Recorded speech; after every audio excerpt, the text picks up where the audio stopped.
Pero sa totoo lang 'no, Ma'am Jessica, yung babae pong na-possess maganda, 'no? Mhm. Baka naisip ng demonyo na ako ay nagagandahan sa kanya, Akitin kayo. inaakit ako 'no? Mm. So sini-seduce ako. Dito po tumayo ang balahibo ko, Ma'am Jessica 'no? Yung babae po ay bigla pong tumalon dito sa pew ng simbahan. Tumayo siya do'n ng ilang ilang segundo do'n at yung itsura niya parang deformed 'no, ng konti. Wala, tayo naman po Tagalog at English lang yung alam natin. Mhm, mhm. Pero when I ask the question in Latin, yung demonyo sumasagot, no? Grabe. Actually sa Yung oo, demonyo marunong din po mag-Latin actually or totoo. Roman. Actually mas magaling pa nga yung Latin niya kaysa sa Latin ko, eh. So, totoo ho pala na Totoo po, ma'am. masamang laro itong Spirit of the Glass. Bukod po sa Spirit of the Glass, marami pa pong forms, eh. Meron tayong tinatawag na Ouija boards because you're communicating with an evil spirit. Kahit yung simple pong ballpen, eh, puwedeng gamitin din ng demonyo, no? Meron mga movies, mga games, and other stuff na ang kanilang tema ay demonic, no? Mhm. 'Di ba, mga witchcraft, demonic, games. A lot of young people are into gaming. Yung culture pala na naki-carry over doon, pwedeng gamitin ng demonyo. I was doing my spiel. So, yun Opo. yung spiel ko. Siguro hindi nagustuhan ng mga spirito. Nasira po yung mic namin. And then, they had to get another mic. Nasira ulit. Sabi nung guide namin sa Auschwitz, this has never Never happened before. And then, pag uwi ko po, yung kuha ko dun sa gas chamber, may orbs na lumabas.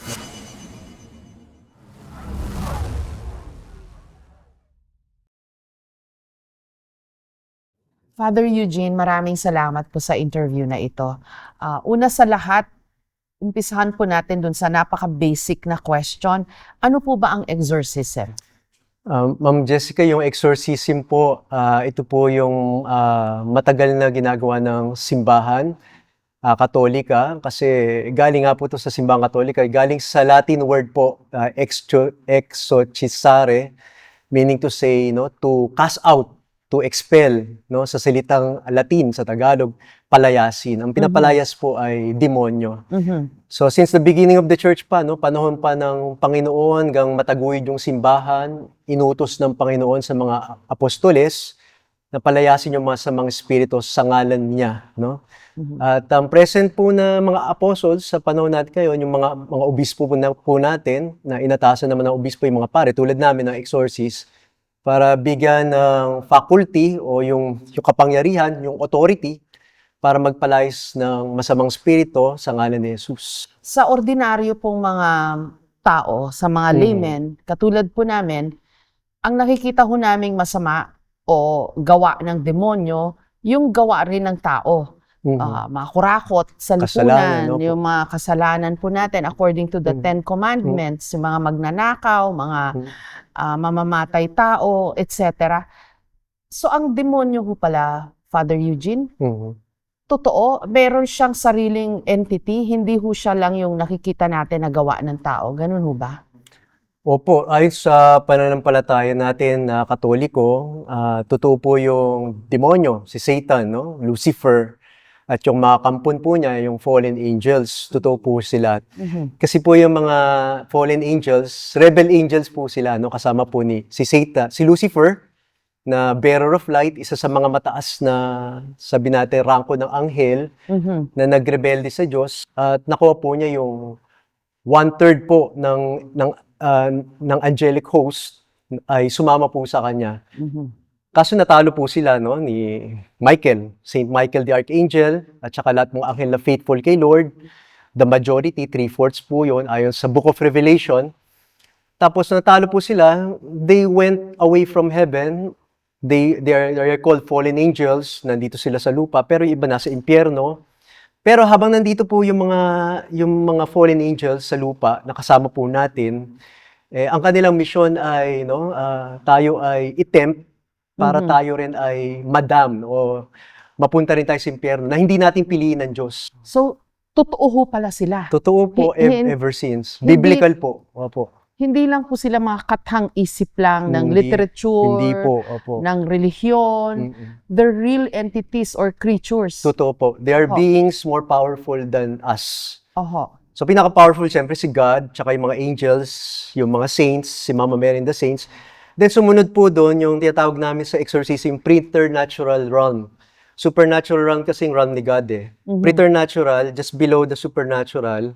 And then, tayo po yung nasa natural realm. Okay. So, nasa gitna po sila. Pero mas makapangyari, kinokontrol ng supernatural, yung preternatural, kaya hindi nila nagagawa yung gusto nilang gawin. In short, ma'am, hindi po inaalaw ni God yung demonyo na magtagumpay sa mundong ito, no? Lahat ng ginagawa nila masama, alam ng Diyos, no? Sometimes God allows it for a particular purpose, pero they do not have 100% control over us. Kasi kung totoo pong may control sila sa atin, baka wala na pong tao ngayon kasi their intention is to destroy, no?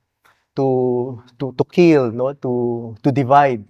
So, is it safe to assume, Father Eugene, na yung mga masasamang tao, yung mga masasama to their core, hanggang sa kaibuturan ng kanilang puso at kaluluwa, mga masasama, is it safe to assume na trabaho po sila, yung kasamaan nila ng demonyo?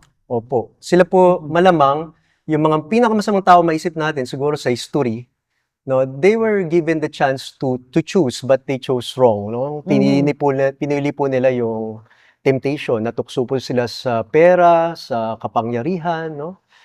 At some of them, binenta nila yung kaluluwa nila sa demonyo para sa kapangyarihan na to. No?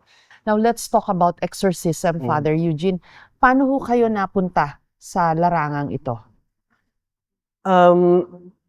Napunta ako sa larangan nito because I was invited by our chief exorcist ng Archdiocese of Manila, si Father Josie Siquia, no? Jose Fernando Siquia, our chief exorcist, back in 2015. Nung umpisa, ayaw ko po kasi wala sigurong pare na gustong sumali sa exorcism kasi we're going to deal with the devil, with the unknown, no? Baka masaktan ka. Karamihan yun yung niisip ng mga pare.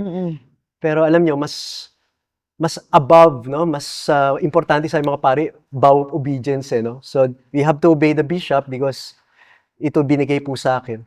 Pero sabi naman ni Father Siquia, don't worry, no? We will take care of you, we will train you. At lahat po ng exorcist karamihan, bago maging exorcist, mauna muna yung faculty, bibigyan ka ng kapangyarihan ng obispo, bibigyan ka ng faculty, no? Mandate, utos na pwede kang mag-exercise sa ngalan ng obispo. Kasi yung obispo nga yung apostle.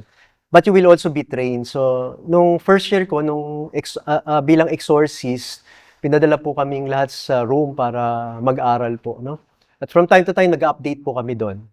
Ngayon, marami na rin po sa panahon natin nakapag-aral po sa Rome, kaya dito po sa Pilipinas, nag-establish na po kami ng samahan ng mga exorcists, ng mga Filipino exorcists. Tapos, nagtitraining po kami from time to time dito po sa UST, no? Pero gusto niyo pang malaman bakit ako siguro nagsimula? Yung parish priest pa po ako, hindi naman po pinag-aaralan yung exorcism, pero may encounter po na isang pare sa parokya niya. So, na-experience ko po nung ako po yung parish priest, before pa ako mag-exorcist, doon ko po naranasan yung first experience ko na I believe it's authentic na exorcism case. Ikwento niyo na po. Kasi nung parish priest ako, natutulog ako madalas sa gabi na ako natutulog, mga 10:30, gano'n. Maaga matulog para next morning mag-celebrate kami ng mass. Di ko po alam bakit nagising po ako ng mga 12 o'clock na po ng gabi, no? At nung gumising ako, iniisip ko bilang parish priest, kasi madalas mag-isa lang ako sa parish, umuwi po yung mga personnel ko. Siguro ako nagising dahil gusto ko i-check kung may bukas pa kaming pintuan o bukas na ilaw. So, umiikot po ako dun sa church. So, chinek ko na lahat. Patay naman lahat. Nung papasok na ako sa kwarto, may kumakalampag dun sa aking gate, sa gate ng simbahan. So, syempre, ganung oras, medyo natakot na rin akong pagbuksan yon. Kaya naisip ko, baka parishioner ko to. Baka yung parishioner ko, baka may sick call, no? Yung mamamatay. At bibigyan namin ng anointing of the sick. So therefore, ang ginawa ko po, nakasloob na lang ako bumaba, no, ng aking kumbento at nagtanong ko sino yon. Narinig ko yung boses, meron pamilyar ko, isang teacher siya sa isang eskwelahan na kapitbahay ng parokya namin. So dahil nagmamas po ako doon sa school nila Tapos so, nung binuksan ko siya, no, nakita ko, ano sila, parang 5 magbabarkada, 3 lalaki at 2 babae, no? Nakasakay sa kotse at binababa nila yung kasama nilang babae. At ang sabi nila, yung babae po na kasama nila ay parang nawawala sa sarili, no? So sabi nga, possessed. Mhm. Nung umpisa hindi ako naniniwala, pero syempre kasi marami naman totoo, marami rin peke, no? Nung nakita ko siya, no, yung babae, parang wala nga siya sa sarili niya, hindi mo makausap ng maayos, ang mata niya kung saan-saan nakatingin, tapos parang wala sa sarili nga. So sabi ko, sige, ano ba ginawa niyo? Sabi ko sa kanila, so sabi niya, naglaro po kasi kami ng Spirit of the Glass. Nagpunta po kami Tagaytay at nag-enjoy lang po kami sa isang lugar po doon at bigla po kami naglaro ng Spirit of the Glass.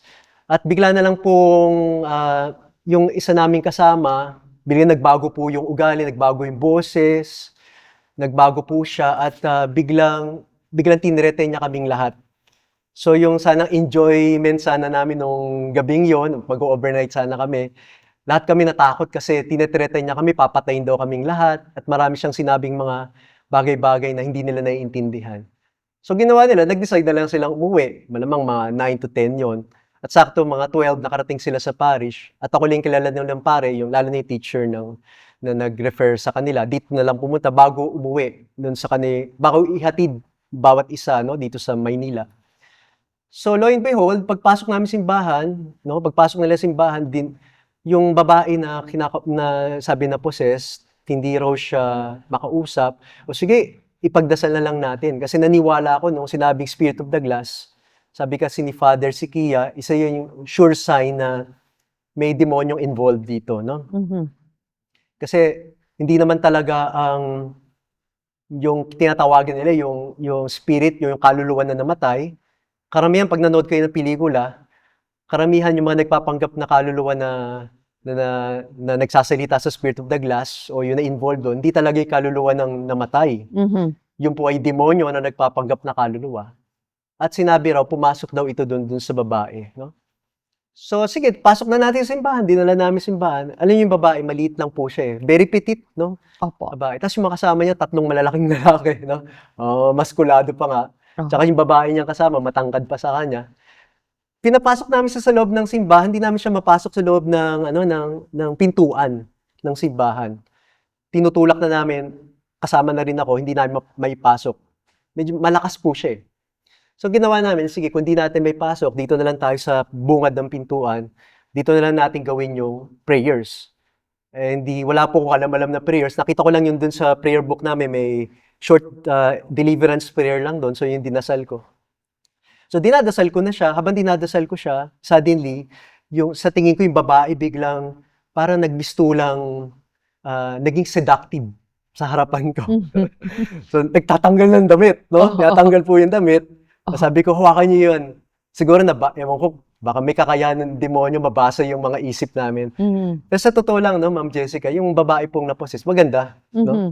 Baka naisip ng demonyo na ako ay nagagandahan sa kanya, Akitin kayo. nakita ko, no? So, sinisidyos ako, yun yung talagang intention at yun naramdaman ko. So, pinahawakan ko sa mga kasama niya na huwag hayaan may gawin.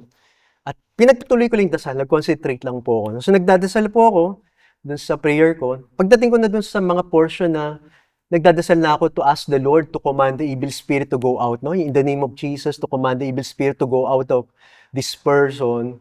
Suddenly po, yung seductive look, no? Bigla pong naging, yung mata niya, tumitig talaga sa akin. Naging violent yung look niya. Hindi na seductive, no? Mhm. Parang nakita ko, parang yung mata niya, parang lumaki yung black eh. Nanlisik. Nanlisik, no? Mhm. Tiningnan ako. Tapos parang gusto ko saktan. Mhm. Pero tinuloy-tuloy ko lang yung, kasi Dasal. ako, natatakot din kasi wala akong experience sa exorcism. Tinuloy-tuloy ko lang. Tapos biglang nagwala. Nag-shriek yung babae, nagwala. Nakapiglas po kung sa mga kasama niya. Buti na lang hindi po ako tinamaan. No? Pero yung babae, sa kanyang pagpapanik, dahil siguro nahirapan siya dun sa prayers na dinadasal ko, instead na lumabas siya sa simbahan, nakapasok po siya sa simbahan. Mhm. So pagpasok ng simbahan, hinabol po namin yung babae. Siyempre po, di natin alam kung anong gagawin. dito po tumayo ang balahibo ko, Ma'am Jessica, no? Yung babae po ay bigla pong tumalon dito sa pew ng simbahan, no? Ito po yung pew ng simbahan. Oho. Dito po sa may ledge dito sa taas. Ibig sabihin, natalon niya po niya yung ledge na yon, tumalon siya. At tumayo siya doon ng ilang segundo doon. At yung itsura niya, no, parang hindi ko ma-describe, pero parang deform, no, ng konti. No? So, tapos nung kukunin na namin yung babae, no, para ipagdasal, nagpiglas siya, tumalon po siya sa pew ng simbahan. So tumalon po siya, nilaktawan niya yung pew. So doon ako nagulat, kasi maliit lang siya, pero tinatalon niya yung pew, nilalaktawan niya. Para may superpowers. Parang ganun po, Father, no? Tapos hindi po, napapaso siya kasi dahil nga because nagpe-pray kami. So para siya talon-talon doon, sinisip ko, baka masaktan yung babae kasi ang intention ng evil spirit, saktan yung tao, no? Baka mabagok or something. So naghabulan kami. Para kami aso't pusa sa loob. 5 kami naghahabulan doon. Gusto namin siya ibaba para hindi masaktan. Siguro yun lang po tumayo balahibo kasi habang hinahabol namin siya, hindi po siya tumitingin sa baba, no? Nakatingin lang po siya sa taas kung saan siya tumitingin. Yung balance po niya, no, hindi ko maintindihan, pero hindi naman siya nahulog. Until the time na nakuha namin siya at naibaba namin siya at pinagpatuloy na lang namin yung dasal, no? Nakita ko na nag-weakening din siya, no? Because of the prayer, medyo humina rin siya. Tapos hinawakan po namin siya. Dinasalan po namin siya, maybe about 1 to 2 hours kami nagdadasal. Hanggang umabot sa time na, yun nga, paulit-ulit ko lang dinadasal. Tapos nagdasal kami rosaryo, humingi kami tulong kay Mama Mary sa mga santo.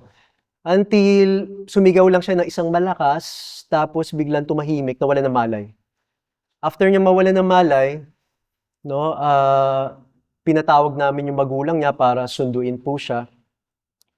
Tapos nakauwi na po siya at lahat na naiwan doon, takot na takot kami lahat. Nagdasal kami simbahan, binigyan ko sa lahat sila ng rosaryo, no? At sabi ko na palakasin yung loob nila. At yun, magdasal lang. Yun lang yung solusyon. Pag-uwi nila, the next day, tinanong ko yung teacher, no? Nag-message sa akin. Sabi ko, kumusta na ba yung friend mo na yun na-possess? Tapos kinukwento na lang nung friend niya na wala po siyang memory sa nangyari nung gabing yun, nung na-exorcise siya. Ang last memory niya ay yung mag-i-spirit of the glass pa lang sila. Or during the spirit of the glass. After that, blanco na po siya, no? So someone took over her. But lo and behold, during the pray over nung sa loob ng simbahan, malamang po may mga spirits talaga na naalis po sa kanya. Siguro yun lang po yung first experience ko ng exorcism na authentic. Kinuwento ko to kay Father Josis, no? Siguro sabi, that led also yung experience na yun na ma-invite din ako to be part of the ministry. From that time on, na-convince na po kayo na Of course, the presence of the devil is really true and kailangan talaga ng mga exorcist, no? alam niyo pa ho ba kung ilang bilang na mga na-exercise niyo? Hindi ko na ho binibilang eh. For example, tomorrow nga meron po akong pupuntahan na humihingi ng tulong. So I need to go there. Pinakamarami po talagang cases sa atin sa bansa, no, sa Pilipinas, yung infestation. Meaning to say, yung mga lugar o mga bahay na may masasamang spirito nararamdaman. At saka po occult practices, no? Alam niyo po yung occult practices, yung mga pamahiin po natin mga Pilipino, mga superstitions po natin, 'di ba? Na yung natatakot tayo dahil sasaktan tayo pag di natin sinunod tong mga pamahiin na to, tong mga superstition na to. Actually, yun ang naalala ng Pilipino eh. Pag meron silang mga problema sa buhay, may sakit sila at mga kakaibang din nangyari, unang-unang pumupunta muna sila sa occult eh. Sa Diba? albularyo. Albularyo, sa manggagamot, sa mantatawas, at marami pang ibang mga healers, no? Sa atin, sa bansa natin. Very common. Siguro dahil nga sa hirap din makahanap din ng exorcist o kaya ng mga doktor, baka mahal din magpunta doon. So inuuna mo nila, ito na lang, mas simpleng pamamaraan, mabilis lang.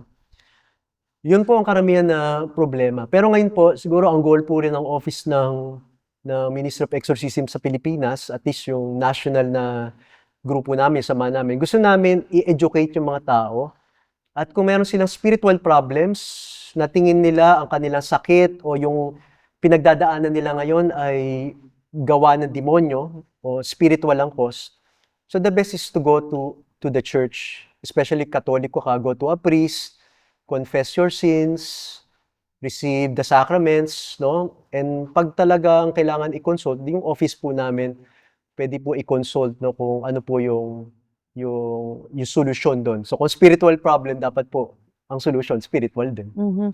Grabe, Father. Naka-face-to-face nyo na yung mga demonyo, no? Maaari po, hindi po namin sila nakikita, but Na-experience I'm nyo na sure directly. we are in the presence, no? We experience the presence of the devil. Mhm. We are at the forefront of the spiritual warfare, yung gera po, no? Kami po yung humaharap. Kami po yung tinatawagan ng mga pari namin kasama para harapin yung mga possession cases. Yung mga advanced at mga heavy cases po, sa amin binibigay mga exorcist. So what is it like, Father Eugene, Mhm. na maka-direct experience nyo po ang demonyo o mga demonyo? Well, unang-una po sa lahat, Ma'am Jessica, no, ito po, lagi naman po, pag may case kami at haharap kami talaga sa isang ganito, spiritual warfare the next day, pinaghahandaan po namin. Of course, yung confidence namin nanggagaling kay God, pero hindi ma rin nawawala yung pangamba. Kasi you're facing unknown, and this is a more powerful being than us, human beings. I do not know what to expect, no? Kaya lagi po akong takot. In short, takot nga po ako manood ng horror movies. Takot ako sa mga bagay na ganyan. Pero ito po ang sikreto siguro. Baka yun po ang sikreto, no? Lagi akong takot, and I don't underestimate the devil, no? So you, Because he has the power. So we prepare po before the day that we face him. The day before, dadasal po kami as much as possible po, no? We are in the state of grace. Ibig sabihin, nag-confess po kami sa kasalanan namin, tumanggap kayong komunyon, nagdasal po kami, at nakakatulong po kung may konting sacrifices, no? Like po, magfa-fasting ka, you dispose yourself the day before. Mhm. And then, siguro yung takot mo, pag haharapin mo na yung demonyo, nanggagaling kasi kay God yung tapang mo eh. Pag alam mo na, no, na nasa-sense po yung demonyo, nakakatakot sa umpisa, pero nakikita mo rin sila ay nanghihina at natatakot din sa Diyos. Mhm. Ang hawak nyo po ay Diyos eh. Ang Mhm. pinanghahawakan po natin si Jesus. Kaya, pag naramdaman mo na God is with you, no, nagsisimula po tayong tumapang at labanan yung demonyo, no? Kahit po mahirap. So totoo ho pala Totoo po, ma'am. na masamang laro itong Spirit of the Glass. Bukod po sa Spirit of the Glass, marami pa pong forms eh. Meron tayong tinatawag na Ouija board, no? Alam Oho. niyo po yung Ouija board. Yes. Meron po mga letters and numbers. So, tas meron pong parang glass din siya, no? Na parang tinututok siya sa numbers and letters Mm-mm. to form words, to form a message because you're communicating with an evil spirit. Mhm. Spirit of the Glass, ganun din po, no? Diba, minumove po siya, nagsasalita kayo ng yes or no. Pero bago nyo po laruin itong mga games na to, marami pong version eh. Kahit yung simple pong ballpen eh, pwedeng gamitin din ng demonyo, no? Ewan ko, meron dati pencil ang gamit. Ang tawag doon sa game na yun, sa Amerika masikat eh, yung Charlie. Mhm. No? Parang tatanungin mo siya. Pero yung Charlie, isang character po siya, hindi naman talaga Charlie pangalan ng tao yun. Mhm. Malamang it is a spirit, no? That you can ask whatever you want to ask para malaman mo yung ano yung gusto mong malaman. At Spirit of the Glass, iba, at yung mga Ouija board, tumatawag ka ng spirito ng mga namatay. Pero technically speaking, wala pong spirito o wala pong kaluluwang namatay ang magsasalita po doon. Mhm. Sinasabi ko po sa inyo at sa lahat po ng nanonood po dito na 100% po walang kaluluwang magsasalita po dyan sa mga laro na yan. Ang magsasalita po dyan yung demonyo, mga masamang spirito na magpapanggap na kaluluwa ng kamag-anak ninyo. At they will deceive you, paniniwalain kayo sila yon kasi marami silang alam tungkol sa inyo na alam ng kamag-anak nyo. Pero dahil evil spirits are here, they know who we are, no? They know more than us. And therefore, yun nga po, pag sinabi nila yung mga bagay na ikaw lang ang nakakaalam at yung namatay lang nakakaalam, akala mo totoo. Mhm. Pero yun lang, no? Magiging dependent ka dun until magkaroon kayo ng communication, until mapapayag ng masamang spirito na ang ultimate goal niya, kung hindi ka man i-oppress, saktan, ipopossess ka. Mhm. Lalo na kung vulnerable ka, which madalas na nangyayari yan, no? Sa mga movies, sa totoong buhay, nangyayari pa. Kaya advice ko, don't tamper with these things. Huwag no? maglaro Mm. ng Spirit of the Glass, Ouija In any board, form. o Opo. kahit ano pa na naglalayon na kausapin ang Not- mga kaluluwa. Not Tam- out of fun, not out of curiosity. Basta wag na lang. Wag. Kasi you're going to tamper to the preternatural world, yung mundo ng mga evil spirit. Father, after the pandemic or even before, maraming bata nagkakaroon ng mental problems, mental health problems. How do you distinguish kung ang isang bata or isang tao may totoong mental condition compared to possessed siya or napaglalaruan siya ng demonyo? Opo. Alam niyo, totoo po yan, no? May rise po ng cases ng depression, Aha. and also suicide, no? Especially nung nakaraang pandemic. Understandable naman po. Hindi naman po ako psychologist, psychiatrist, pero I think sila po yung expert to know the signs nung time na yon. Siyempre, deprived ka ng socialization, di ba? Kasi nakulong tayo ng matagal na panahon, hindi naging normal po yung buhay natin. Tapos, yun po, dahil ang simbahan din po, nahihirapan din kami mag-reach out. Kaya we use online po, no? Online prayers, online mass, online mga counseling, no? And so on and so forth. Just to reach the faithful. Nawala po kasi yung maraming aspeto sa buhay natin, no? Hindi lang yung social life natin, yung normal social life, yung school, online lahat. Nasa bahay ka lang, kulang na interaction. Hindi rin masyado na-practice yung faith and so on. In short, di po naging healthy, no? Hindi naging normal. And then, doon po siguro, ma-explain po ng mga psychologists na pag dumaan ka sa ganitong proseso, kakaroon talaga po ng depression, no? So, yung signs of depression is visible talaga, no? Ba't ako naniniwala po ko, Ma'am Jessica, no? Na hindi naman po lahat kayang explain ng science, no? At meron din mga spiritual factors na nangyayari o nagpapalala ng mga situation, no? For example, may isang tao na depressed na. And then there is also, no, there are evil spirits around. Hindi po natin sila nakikita, pero some evil spirit, kung na-encounter natin sila, hindi naman tayo sensitive sa kanila, hindi natin sila nakikita. Pero sometimes, like the evil one, no, they can make matters worse din, no? So, pwede niyang gamitin yung psychological condition ng isang tao para palalain niya ito. Secondly, syempre, you get all the help that you can get. At ang mundo po natin, online lang during that time. Hindi natin alam kung saan kumukuha ng guidance o moral and physical support, no, yung mga kapatid natin. So they look at the internet, yung content, YouTube, and so on and so forth, yung iba pang mga social media na magagather natin information. Baka masasabi ko rin among the young, no? Dahil sila mas babad dito. Baka maybe they encountered also malicious content in the internet, something dangerous spiritually, no, sa internet. But Opo. they didn't know, like they were already into that, no? Example, meron mga movies, mga games, and other stuff na ang kanilang tema ay demonic, no? Diba? Mga witchcraft, demonic games, pero ang pagpapakita hindi naman demonic, no? Parang normal lang, warfare and ala. Pero nakikita mo yung culture nakakapasok din dun, may mga characters na demonic and so on and so forth, no? So what do we have to guard against, Father? Kasi ang daming games na ganyan Oo nga Yung po. mga, di ba, a lot of young people are into gaming. Yung culture pala na nakikerry over doon, pwedeng gamitin ng demonyo, tama ho ba? Pwede po, opo. Meron akong na-encounter, ma'am, for example, no, yung regarding games, no. This is during the pandemic pa. May TV series akong napanood na may isang mga kabataan din. Nagano sila sa isang game. Sumali sila sa isang online game, no? Parang naglalaro sila, mga virtual world. Pero ang ginamit nila, this is it, sabi ko, talagang malicious and very intentional. Yung ginamit nila, to begin the game, of course, meron kang keyboard na itatype mo yung pangalan mo, itatype mo lahat. Yung keyboard po, Ouija board. Ouija board yung itsura. So you enter your name, enter information about you, and then di ba papasok ka sa isang contract na parang waiver bago mo laruin itong game na to. So ganun din yung content nun.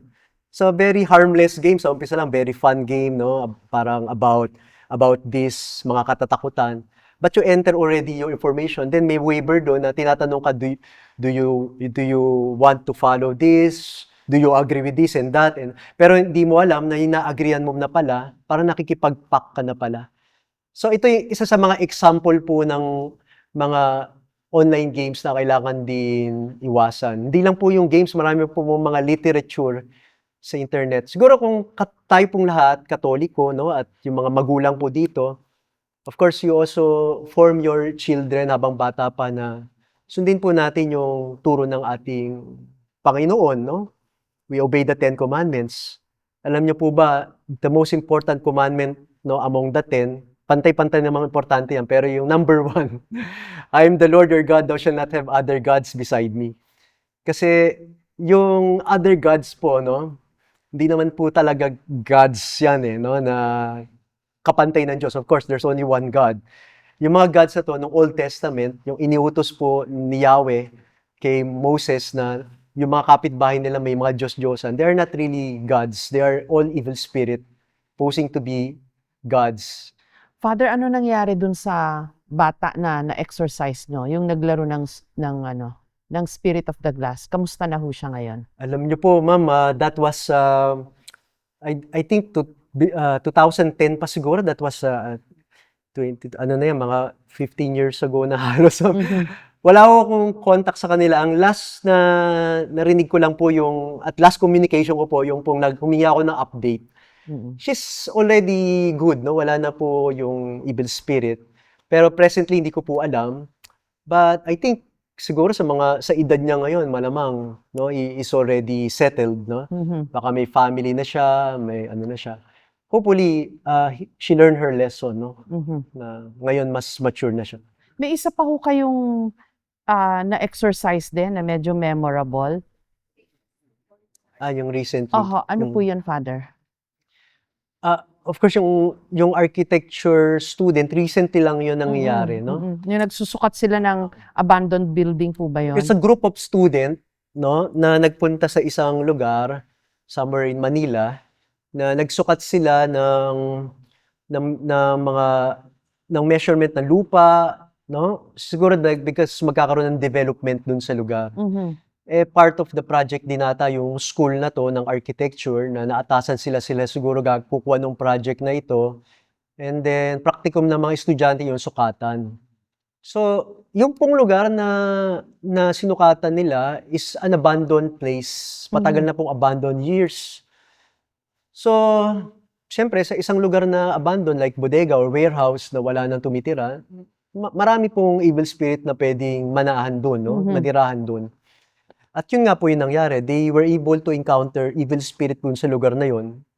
No, some students, wala namang effect. But two students doon ay, na sabi natin vulnerable, I can say, no, kaya sila vulnerable, bukas po sila dun sa preternatural world kasi bukas po ang kanilang third eye. They are sensitive to spirits. So immediately after nilang magsukat, yung isa po doon ay sumakit ng tiyan, no? Na cannot be explained. Yung iba naman nilang kasama, hindi naman sumakit ng tiyan, pare-pareho lang naman silang kinakain. Yung isa pong girl, mas matindi, no? Dalawang babae po yung na-oppress. Yung isang babae po ay pag-uwi ng bahay na possessed, no? So, nung na-possess yung babae, syempre, hindi na siya nagko-control ng katawan niya.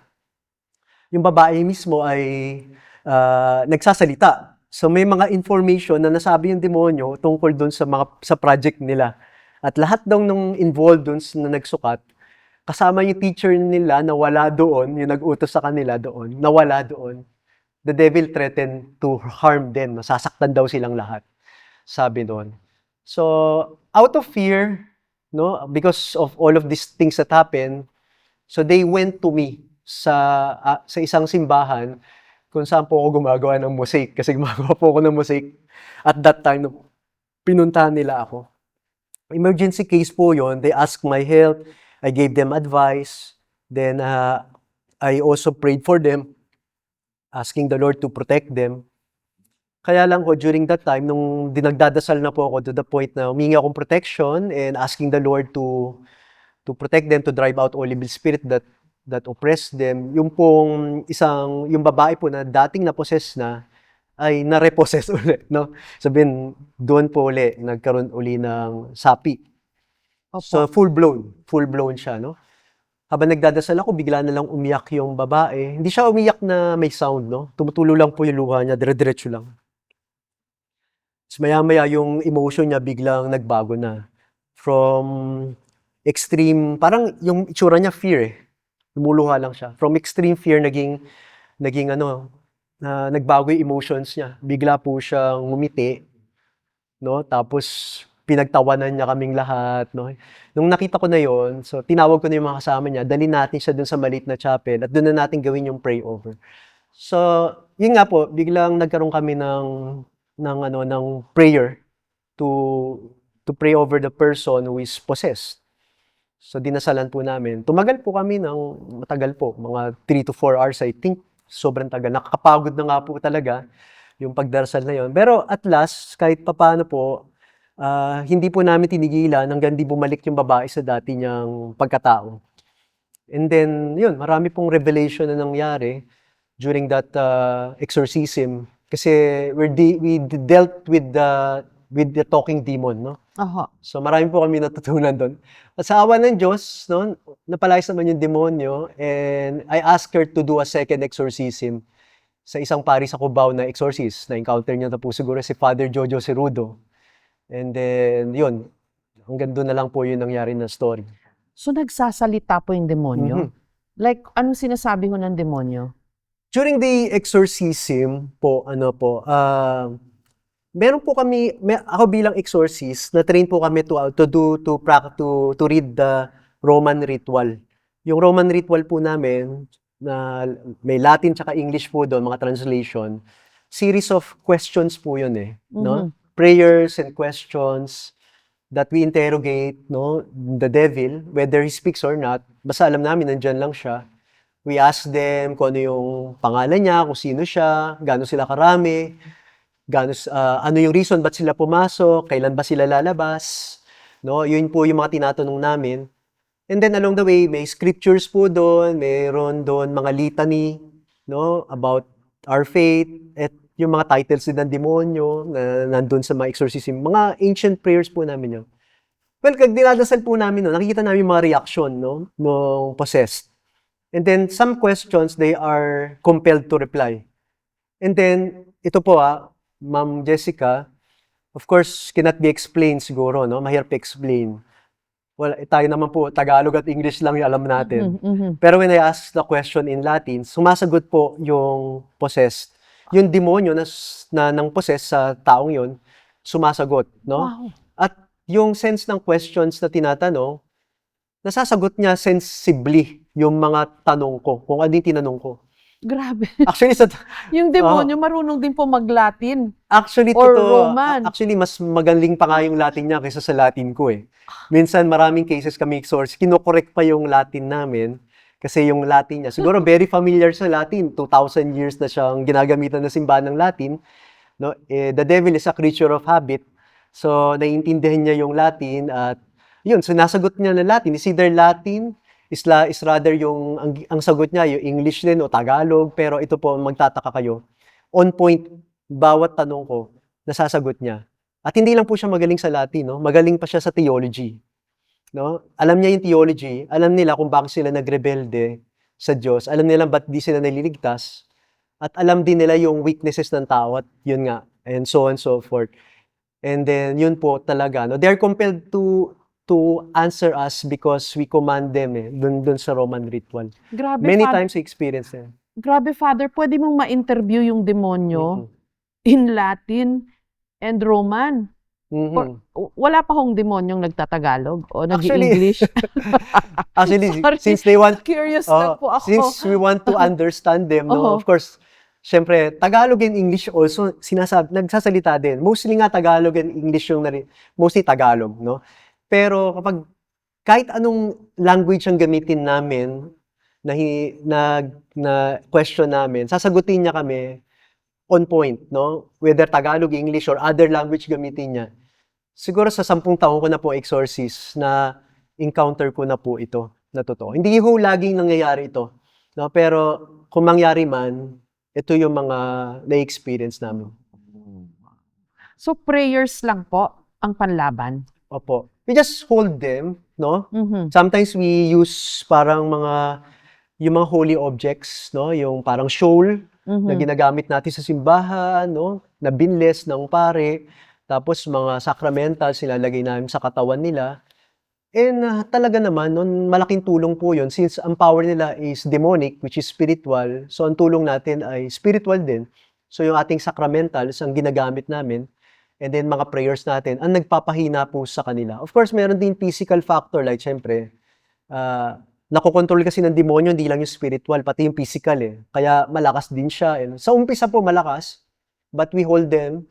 No? And because of kung malakas yung faith mo kay Lord, at naniniwala ka na hindi ka niya sasaktan, hindi ka masasaktan dahil andyan ang ating mga anghel to protect us. So far, sa lahat naman ng cases namin, nakokontrol naman po, no, using this. But we don't use any torture Mhm.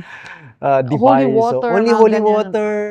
We hold them, we put sacramentals on them. Aha. And then, yun, nakokontrol naman ang mga situation. Father, meron pa po ba kayong hindi malilimutang exorcism experience na pwede niyo pong i-share sa amin? Isang case. Yung personal experience ko lang, no, bago ako maging exorcist, siguro hindi po to case, but this is sometimes, usually it happens, nangyari.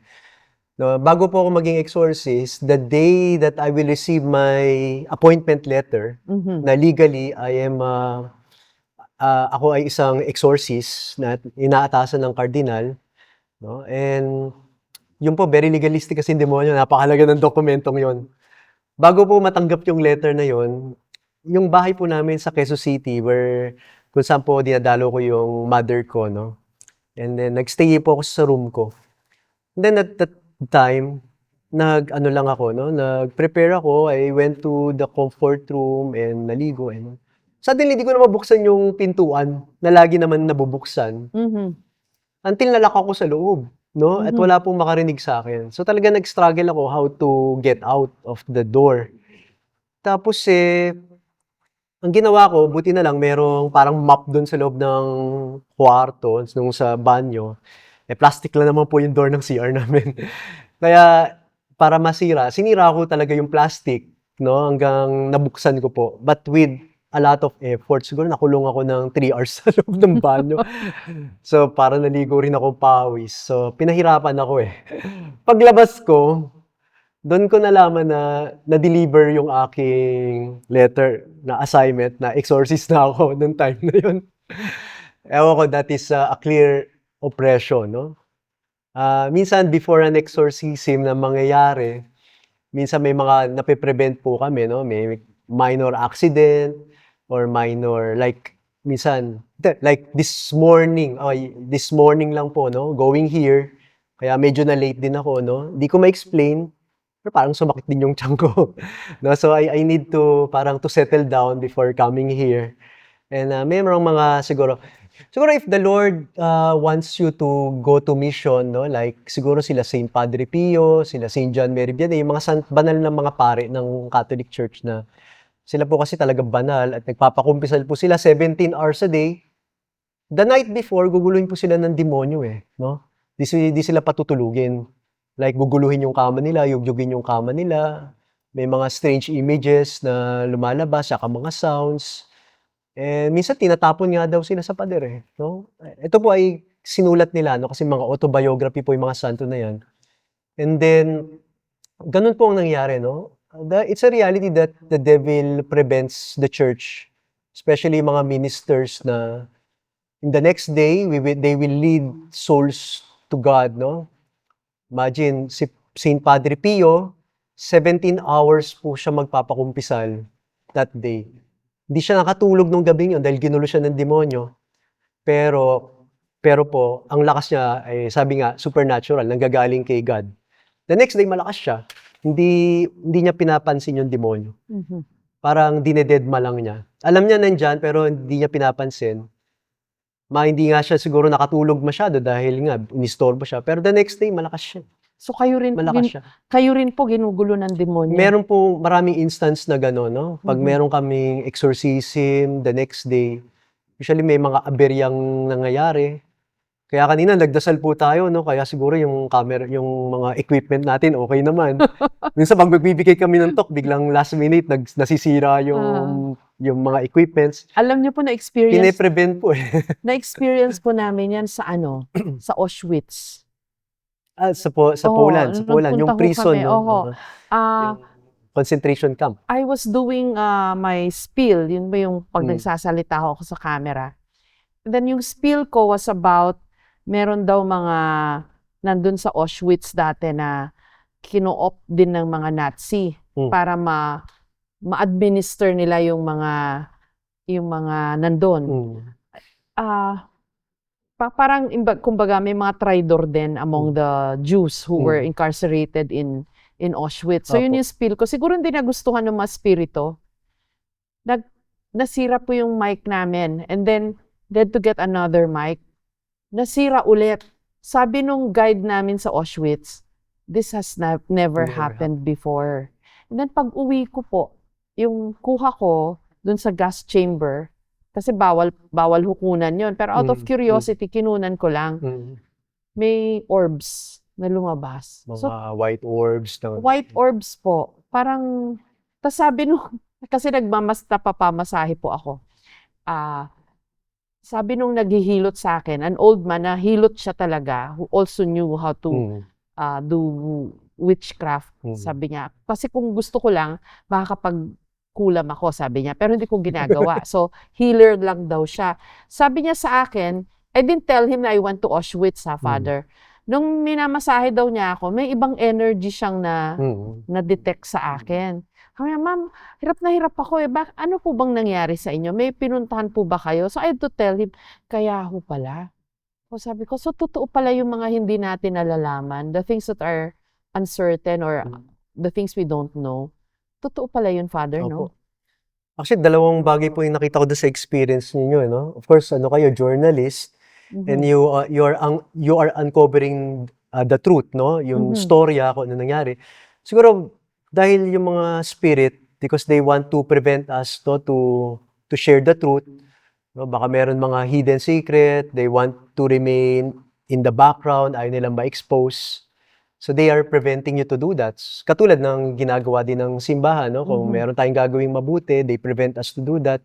So may mga hindrances like yan, nasira yung mga bagay-bagay na yan, so on and so forth, no?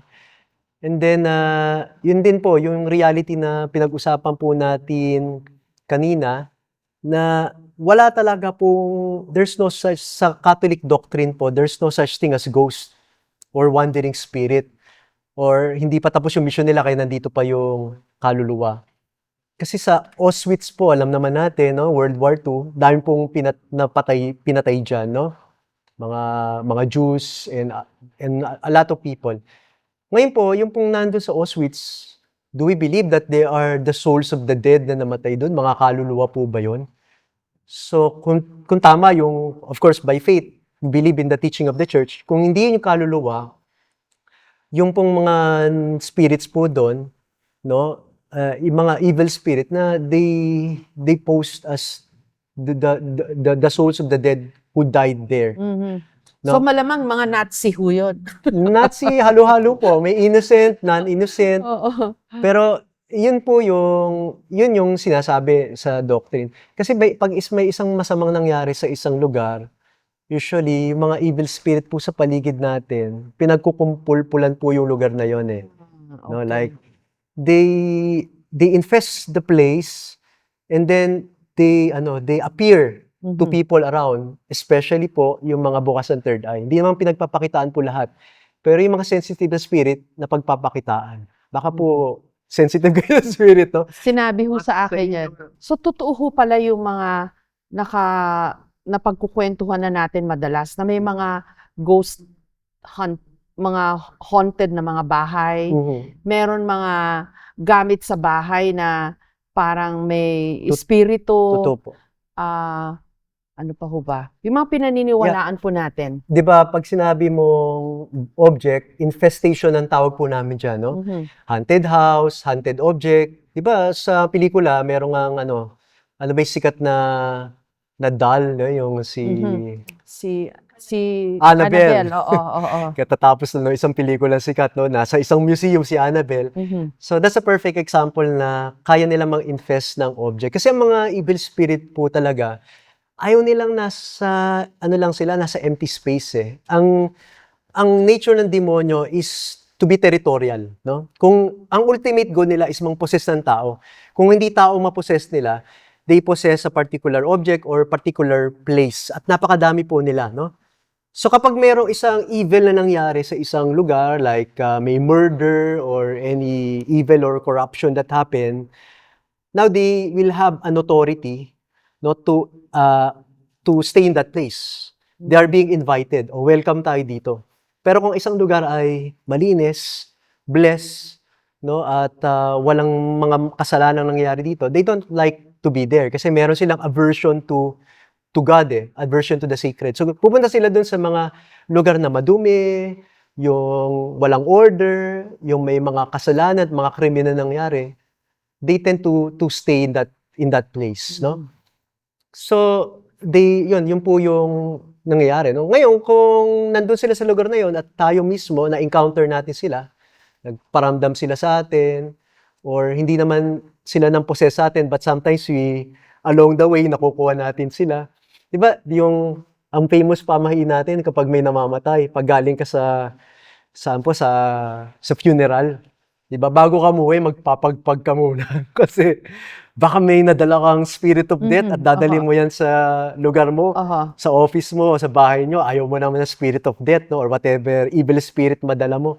Kaya kakain mo na yan sa somewhere. So, totoo ba yung mga ganun, Pero Father? ang totoo pong pagpag, siyempre, spiritual yung way they entered you or they attached to you. So, ang tunay na pagpag po, prayer po, ma'am. So, Prayer. meron kami tinatawag na cleansing prayer, no? So, cleansing prayer, sinasabi doon sa prayer, Lord, kung sino mang mga evil spirit na na-encounter namin along the way during our prayer, we ask you to cleanse them from us, no? Linisin niyo po kami sa pamagitan ninyong banal dugo ni Jesus na inalay sa atin, sa pamagitan ng panalangin ng Mahal na Birhen at mga santo na matanggal, ma-cleanse tayo. Opo. Prayer po talaga, hindi po yung kakain. Gagastos ka pa, mas mahal. Pero ito, libre lang. Dadasal ka lang sa Panginoon sincerely para mawala po. Mabuti po ang simbahan, very open na about spreading awareness and information tungkol po sa exorcism. Mhm. Bakit po? O nga po napansin ko nga po yan, no? Since the time of St. John Paul II, yung ating Santo Papa, at yung mga sumunod na Santo Papa, they are all very, very encouraging, no, to promote the ministry of exorcism. Bawat church dapat bawat diocese, bawat bishop dapat mag-appoint ng exorcist para itong ministry na to, yung Ministry of Deliverance and Exorcism in the Archdiocese, sila po yung mag-spearhead. Kasi ang bishop po, ang exorcist po ng diocese, but hindi kaya ng bishop lang mag-isa. So, kailangan niya katulong ng mga pare, at saka mapari rin na mag-aaral tungkol dito. Tapos, yun nga, so ang purpose namin is to educate the people about the spiritual life, about spiritual warfare, the reality of the oppression of the devil into our life.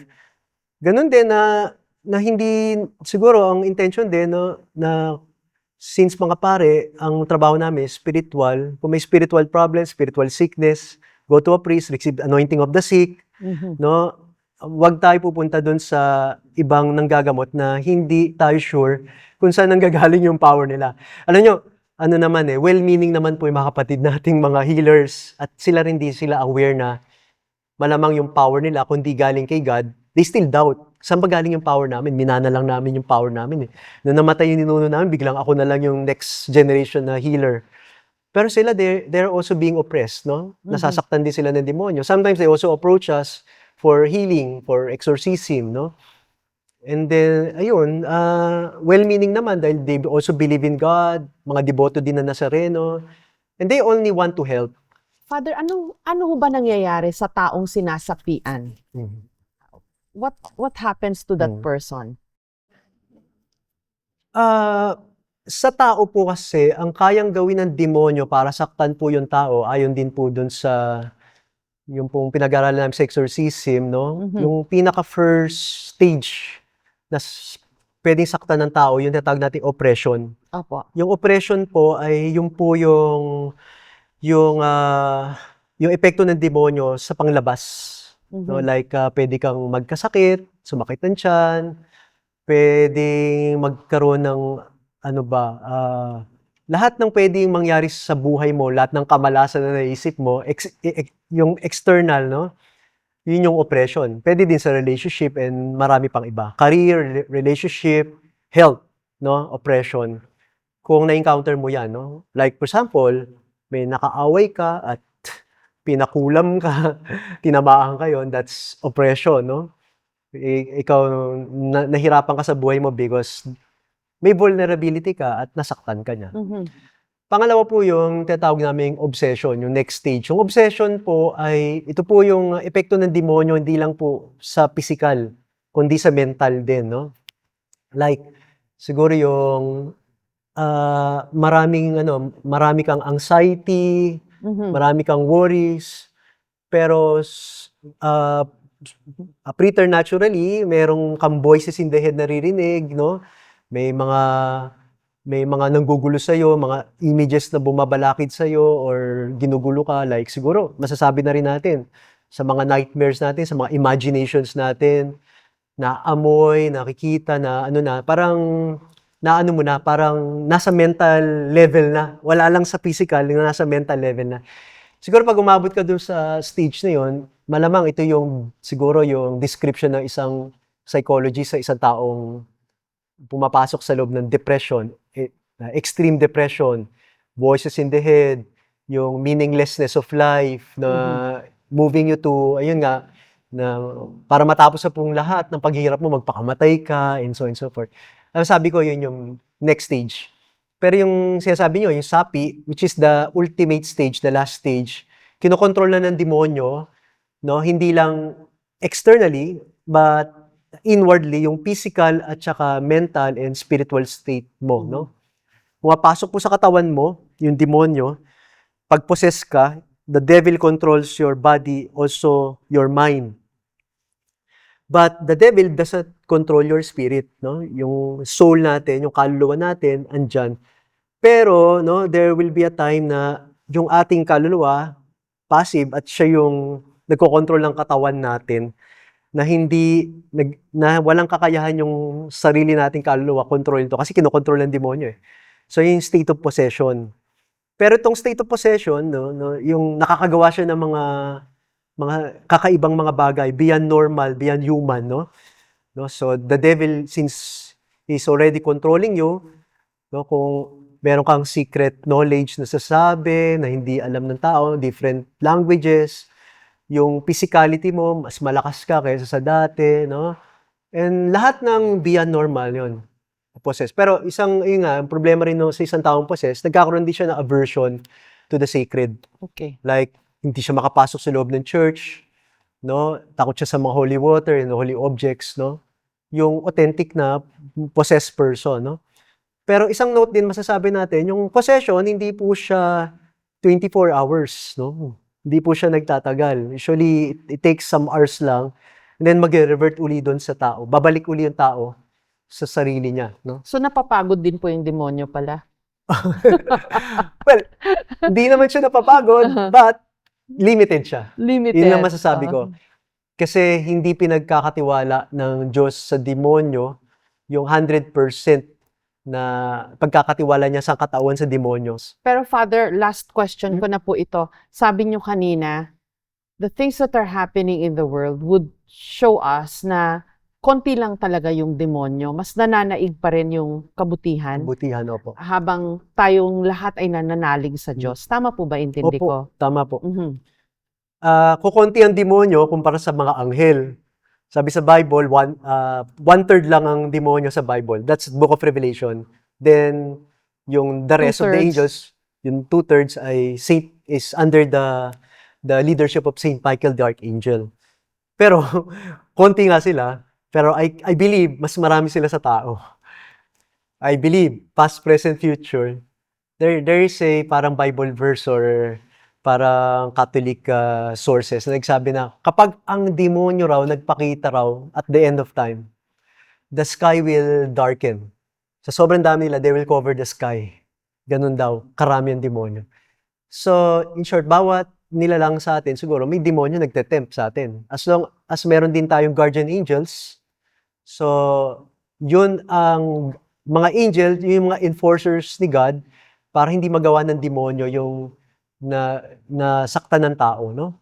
Masasaktan lang talaga ang tao kapag ginamit niya yung free will niya to reach out to the devil kasi binibigyan mo authority. Pero pag di mo binigyan authority, wala pong magagawa yung demonyo because God protects us through our angels. So may basis ho ba yung sinasabi na there's a demon in all of us or in each one of us? Or is the devil an outside or an external force sa tao, Father? Totoo po yung very biblical po yun, ano? Very biblical. Since the beginning of time until the end of time, no? Habang nandito tayo sa mundo natin, meron pong karapatan ng demonyo sa lugar na to na tuksuin tayo, no? Na lumayo sa Diyos. So, tama po, no? Biblical basis, our church doctrine says something about that, no? And we can also notice with ourselves, no? Meron tayong dark side, meron din tayong good side.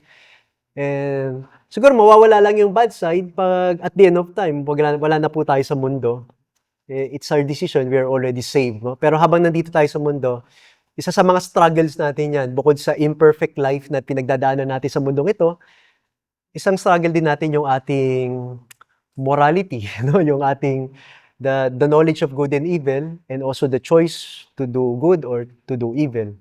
So, but sabi nga, mas makapangyarihan pa rin ng Diyos, no? There's no contest. Opo. God allows it, no? Walang ginagawang demonyo hindi alam ng Diyos. At kapag tumawag tayo sa Diyos, He will immediately rescue us, no? That's the last thing that the devil wants us to do. Okay. Thank you, Father. Welcome.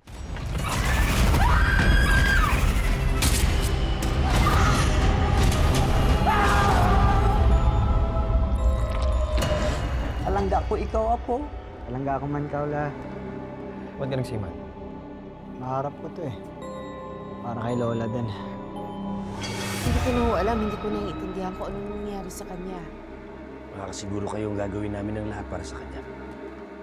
Wala ka ba talaga nakita, Abner? Wala ka narinig? May gumagala na berbalang dito sa atin.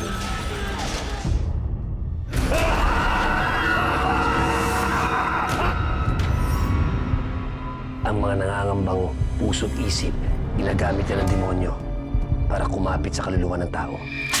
Alam mo kung sino yung dapat mong ipagdasal na hindi mo makita? Si Pochong. Kumakain ng patay, may mata ng pusa, may pakpak ng pangke, lumalakas kapag kapilugan ng buwan. Mag-iingat ka sa mga susunod mo sasabihin.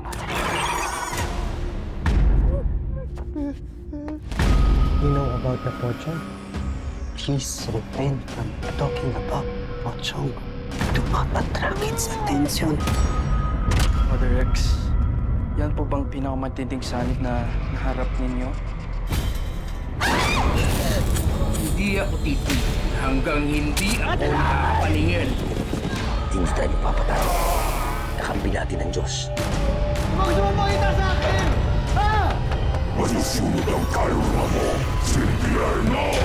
Mapatawad ang Diyos sa lahat ng lumalapit sa kanya!